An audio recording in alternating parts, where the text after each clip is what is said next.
السلام عليكم ورحمة الله وبركاته. ازيكم يا حبايب قلبي؟ عاملين ايه؟ ان شاء الله هنعمل النهارده كيكة الاوريو في طاجن. بسيطة جدا، بتاخد 5 دقايق بالظبط في الميكروويف. اللي مش عارف يعملها ما عندوش ميكروويف، نحط طاسة على النار. بسيطة ومكوناتها بسيطة. معايا 5 معالق دقيق زيرو، معايا نص معلقة بيكنج باودر، معايا معلقة كاكاو، معلقة صغنونة جدا نسكافيه، معايا باكو كامل اوريو، ومعايا الطاجن، ومعايا كوباية لبن. نبدأ بقى نوريكم الخطوات. نفضي الاوريو في الطاجن. انا دلوقتي فضيت ال6 اوريو في الطاجن، بس خدت 2 عشان هزين بيهم الوش، واحط عليهم نص كوباية لبن واهرسه فيها. اهرسه بقى بالشوكة، ههرسه وارجعه لكم يا جماعة. دلوقتي فتفت الاوريو في الطاجن. اللي بيحب الحاجه مسكره قوي يحط معلقتين سكر جوه الطاجن كبار. اللي بيحبوا مش يعني الحاجه معقوله يحط معلقه واحده سكر معاهم ويقلب. انا دلوقتي هرست الاوريو، هرسه تماما. احط معاه النسكافيه، احط الكاكاو، معلقه الكاكاو، واقلب وارجع لكم يا جماعه. كده عملت الخليط. عاوزه بقى اخد منه معلقتين عشان ازين بهم الوش مع الاتنين اوريو اللي انا خدتهم.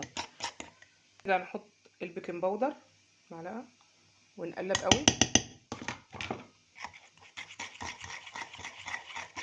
هنحط الدقيق ونقلب.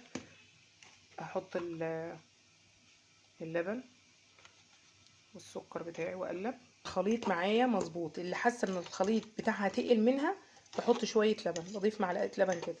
اهو كده الخليط معايا مظبوط. ارجع ازين بقى واوريكم الوش. كده الكيكه بقى جاهزه عندي. احط بقى فوق الوش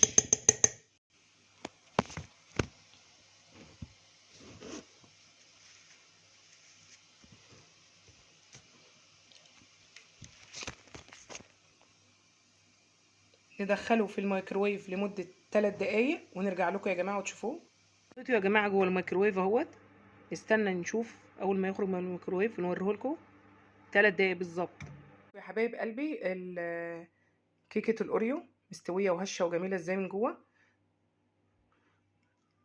هعمل بقى بالشوكة كده اخرمها وشوفوا الاورياية جميلة ازاي. تعالوا بقى ما نحطه فوق الوش ونرجع لكم نزينه.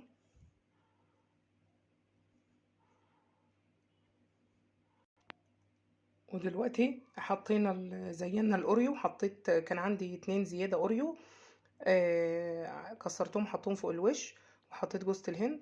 ايه رأيكم؟ دلوقتي الطاجن ده كلف كله 16 جنيه.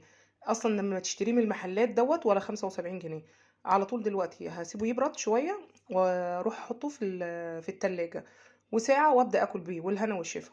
وصلوا على النبي يا جماعة في التعليقات، وحطوا لايك يا جماعة وقولوا رأيكم في ايه.